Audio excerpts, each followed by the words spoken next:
అధికారం పోయిన మామ అల్లుళ్ళు తోక తెగిన బల్లుల్లా మారారని కామెంట్ చేశారు సీఎం రేవంత్ రెడ్డి.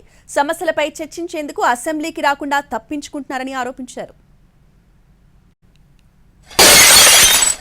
మామ అల్లుళ్ళు తోక తెగిన బల్లుల్లాగా ఎగురులాడుతున్నారు. బల్లి తోక తెగితే ఎట్లా ఎగురుతుందో మామ అల్లుళ్ళు కూడా గట్లనే ఎగురుతారు. ఇంకా అధికారం మత్తు దిగిందో లేదో నాకు అర్థం కాలే. అయ్యగారికి మరి ఫామ్ హౌస్ లో వేసిన మత్తు కూడా దిగిందో లేదో నాకు తెలియదు. అసెంబ్లీకి మాత్రం రాడు. చర్చల మీద మాట్లాడతామంటే పారిపోతాడు. ఎవరినో ఒకరిని అడ్డం పెట్టుకొని అసెంబ్లీకి రా. కాళేశ్వరంపై ప్రాజెక్టు వద్దే చర్చకు సిద్ధమంటూ సవాల్ చేశారు సీఎం రేవంత్. దమ్ముంటే ముందుకు రావాలని పిలుపునిచ్చారు. కాళేశ్వరం అద్భుతంగా కట్టుంటే కేసీఆర్ చర్చకు రావాలన్నారు.